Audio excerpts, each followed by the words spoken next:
चलिए देखते हैं आज का प्रश्न क्या है कर रहा है।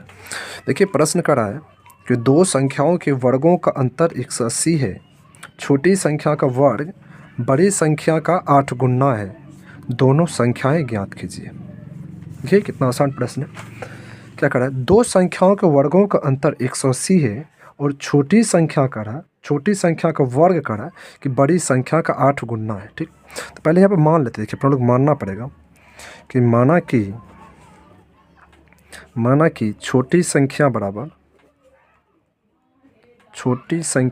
क्या मान लेते हैं, x मान लेते हैं। ठीक, और बड़ी संख्या बराबर y मान लेते हैं। बड़ी संख्या बराबर क्या मान लेते हैं, y मान लेते हैं। ठीक है, अब देखिए आप करा दो संख्याओं के वर्गों का अंतर 180 है। ठीक, तो वर्गों का अंतर 180 है, तो बड़ा संख्या ये हुआ, छोटा संख्या ये हुआ। इसका मतलब इसका वर्ग करेंगे और इसका वर्ग करेंगे, तो इसके वर्ग में से इसका वर्ग जो माइनस करेंगे तो 180 आना चाहिए। तो देखिए यहाँ पर लिखेंगे प्रश्न से क्या होगा कि बड़ी संख्या का वर्ग करेंगे माइनस करेंगे छोटी संख्या का वर्ग, तो क्या आना चाहिए, 180 आना चाहिए। ठीक, इसको समीकरण 1 मान लीजिए। ठीक, आगे देखिए इसी में करा कि छोटी संख्या का वर्ग करा कि बड़ी संख्या का 8 गुना है। तो छोटी संख्या का वर्ग, देखिए छोटी संख्या का वर्ग करा कि बड़ी संख्या क्या है, बड़ी संख्या का 8 गुना है। तो छोटी संख्या का वर्ग किए, बड़ी संख्या का 8 गुना है, तो इसका मतलब 8 से इसमें गुना कीजिए, तब ना छोटी संख्या का वर्ग बड़ी संख्या का 8 गुना है। तो बड़ी संख्या में 8 से गुना कीजिएगा तो उसके बराबर आना चाहिए क्या, छोटी संख्या का वर्ग आना चाहिए। ठीक, इसको समीकरण 2 मानेंगे अपना लोग। अब देखिए क्या करेंगे कि यहाँ से एक्स स्क्वायर का मान उठा के समीकरण 1 में रख लेंगे, यानी कि समीकरण 1 में एक्स स्क्वायर का मान रखने पर देखिए तो समीकरण 1 दे रखा Y square minus X square बराबर 180 दे रखा है। तो यहाँ पर वाई स्क्वायर ही रहेगा, एक्स स्क्वायर जब रखिएगा माइनस में 8 हुआ हो जाएगा, बराबर में 180 आ जाएगा। ठीक, यहाँ से देखिए कीजिएगा, इसको इस तरफ ले आइए तो यहाँ होगा वाई स्क्वायर माइनस में 8y माइनस में 180 बराबर किस तरफ क्या बचेगा, 0। यह देखिए एक द्विघात समीकरण हो गया, तो इसको तोड़िए। 180 को तोड़ना है आपको, तो 180 को किस में तोड़िएगा, 180 को ऐसे तोड़ना है ताकि जोड़ के घटा क्या पूर्णा चाहिए, बीच वाला पूर्णा चाहिए। देखिए 180 को ऐसे आप लोग गुणनखंड कीजिए, 2 से कीजिएगा तो कितना होगा 90 आएगा, फिर 2 से कीजिएगा 45 आएगा, फिर 2 से कीजिएगा आप लोग कितना आएगा 3 से लगेगा, 3 से कीजिएगा तो 15 आएगा। ठीक, यहाँ देखिए 3 ना 6, 6 ना 12, 12 और 15 में तोड़िएगा तो नहीं होगा, ऐसे तोड़िए आप लोग, 3 दूना 6 दूना 12, अभी नहीं टूटेगा, लगाइए और 3 5 15 को। ठीक, 2 दूना 4, 4 5 20, 20 और 6 तभी 8 नहीं होगा। इन 180 को ऐसे तोड़ना ताकि 20 वाला 8 आ जाना चाहिए। तो कैसे तोड़िएगा, 18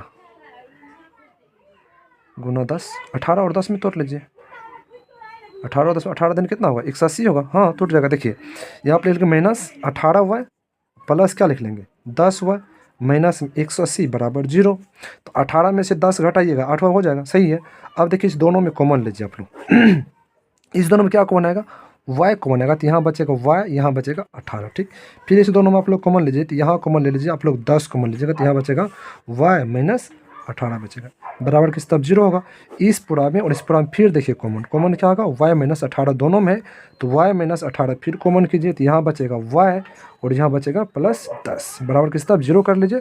एक बार इसके बराबर 0 कीजिए, फिर एक बार इसके बराबर 0, तो y बराबर क्या होगा यहाँ से 18 आएगा, इसके बराबर 0 कीजिएगा तो, और यहाँ से बराबर क्या आएगा माइनस 10 आएगा। ठीक, तो ये होगा मान और ये अमान्य होगा, यानी ये मान नहीं होगा। अब ये अमान्य क्यों होगा, अगला समीकरण देखिए, समीकरण 2 में रख करके जैसे आप लोग x का मान निकालिएगा तो पता चल जाएगा। ठीक, अब जो ये y का मान निकला इसका क्या कहाँ पुट करना है, समीकरण 2 में पुट करना है। ठीक, ये लिख देखिए समीकरण 2 में y का मान रखने पर, y का मान रखने पर, तो समीकरण देखिए क्या है 2 में एक्स स्क्वायर माइनस में 8y है। ठीक, तो यहाँ से देखिए क्या होगा, एक्स स्क्वायर रहेगा। ठीक, बराबर यहाँ माइनस 8y है ना, बराबर 8y, क्या बराबर 8y है, बराबर में 8y कीजिएगा, तो एक्स स्क्वायर बराबर 8 गुना y का मान यहाँ से 18 रखिएगा, तो क्या होगा 18 8 44, यानी एक्स बड़ा स्क्वायर बराबर क्या निकलेगा 144 निकलेगा। ठीक, स्क्वायर को उधर भेजिएगा तो क्या होगा रूट होगा प्लस माइनस रूट के साथ जाएगा 144। तो यहाँ से x का मान निकाले तो क्या निकलेगा, प्लस माइनस में 12 निकलेगा। ठीक, लेकिन यहाँ देखिए अगर आप लोग क्या करते हैं, हम बोले ये मान क्या है, अमान्य होगा। ये अमान्य क्यों होगा, ध्यान दीजिएगा। जब ये y का मान -10 रखिएगा, y का मान जब -10 रखिएगा तो यहाँ क्या होगा, 10 × 80 होगा, माइनस में 80 आएगा, चूँकि माइनस में है तो माइनस y का मान -10 रखिएगा तो 10 × 80 माइनस में आएगा। और यहाँ जब रूट होगा तो माइनस में क्या होगा, 80 आ जाएगा।